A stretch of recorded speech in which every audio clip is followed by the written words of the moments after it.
આજે આપણે દેવભૂમિ દ્વારકા જિલ્લાના ભાણવડ તાલુકાના ફતેપુર, વેરાડ, બોડકી, ધારાગર અને સૈદવડિયા ગામની વચ્ચેની સીમમાં છીએ, ટૂંકમાં વેરાડી નદીને કાંઠે. અને આ ગામના જે ખેડૂતો છે એની આ વર્ષે ખૂબ પ્રમાણમાં આ વિસ્તારમાં તરબૂચ વાળા અને મોટાભાગના ખેડૂતોએ ગ્રીન ઇન્ડિયા ખાતર વાપર્યું છે. અને ગ્રીન ઇન્ડિયા જે ખાતર વાપર્યું છે એવા એક ખેડૂતને આપણે મુલાકાતે આવ્યા છીએ આજે.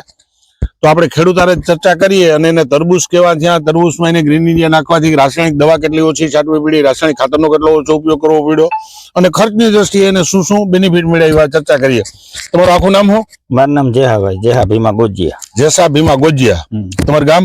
ગામ ફતેપુર. ગામ ફતેપુર. હાલ ફતેપુર જૂનું હણેકલું. આ જૂનું ગામ હણેકલા. હવે તમે આ વર્ષે તરબૂચ વાવ્યા અને તમે આમ અગાઉ ગ્રીન ઇન્ડિયા ક્યારે વાપરેલું કે નહીં? આ બે વખત વાપરેલું. બે વખત વાપરેલું. આ વર્ષે તો તમે 100% ગ્રીન ઇન્ડિયા બધું 100% 100% ગ્રીન ઇન્ડિયા બધા ખેતરમાં. હવે તમે અલગ અલગ તમારે કઈક આ સામે 3-4 વીઘાનો પટો છે તરબૂચ આગતરા એટલે નીકળી ગયા. એ નીકળી ગયા. હવે એમાં તમને શું બેનિફિટ દેખાણા ગ્રીન ઇન્ડિયાના? એમાં એક વખત જે ખેડૂત લઈ ગયા માણસો લઈ ગયા ને ખાવા, એ પાછા બે વખત 3 વખત લઈ ગયા. હજી પણ ફોન આવે કે હજી કે ભાઈ તરબૂચ હોય તો કે અમારે તરબૂચ ખાવા લઈ જવા. આવા મીઠા તરબૂચ નથી મળતા. નથી મળતા, બરાબર. એમ કે પછી આ તમે બીજો જે 4 વીઘા કે 5 વીઘાનો ઘેરો અંદાજિત હશે મારા ખ્યાલથી, વધારે 4 વીઘાનો તરબૂચ છે, 4 વીઘાની ટેટી છે.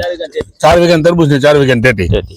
એમાં તમને શું લાગે છે? તમે અગાઉનો તો તમારો અનુભવ થઈ ગયો છે, તમે એ તરબૂચ વેચીએ નાખ્યા અને કઈક એવી વાત સાંભળી છે મેં તો કે 7-8 વીઘામાં કઈક 9-10 લાખના તરબૂચ વેચ્યા. 8-9 લાખ નથી. 9 લાખના બહુ મોટી વાત કહેવાય.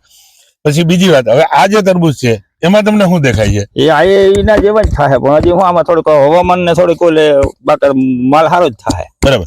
બીજું તમને કહું કે આની જે તરબૂચ પાકે કે ટેટી પાકે એટલે વેલો મોટા ભાગે નાશ થઈ જતો હોય, તો આની જે ગ્રીનરી કેવી દેખાય તમને? એમ અરે આને તમે પાયા રાખો ને તો પાછા થોડી તૂટી જાય ને એટલે વળી પાછા છોડવો વળી પાછો કોરાય, વળી પાછા ફૂલ ચાલુ થઈ જાય. આમાં જા કે ભાઈ નાખો ને એ ઘરે પાછા આવડા તરબૂચ પાછા થઈ ગયા.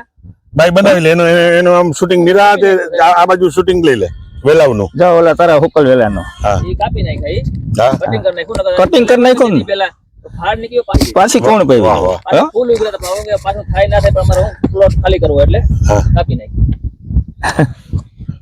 અત્યારે જો તરબૂચ ઉતારે છે મજૂર ભાડીઓ ભરીને આવે છે. તો મારી ખાસ વિનંતી છે, ગ્રીન ઇન્ડિયા ખાતર વાપરો અને ઝેર મુક્ત ખેતી કરો.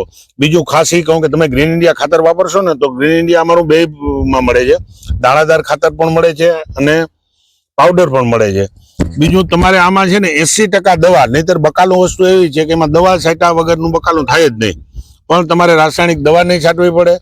પછી દાખલા તરીકે જે તમે પાક કરો છો એમાં જે પશુ ઢોર તમારો ચારો ખાય છે, એ પશુ ઢોરના ઝેર પેટમાં પણ ઝેર જાતું બંધ થાય અને ઝેર વગરનો તમે કોઈ પણ પાક કરશો તો તમારા પેટમાં પણ ઝેર જાતું બંધ થશે. તો દરેક ખેડૂત મિત્રોને ગ્રીન ઇન્ડિયા ખાતર વાપરવાની મારી ભલામણ છે.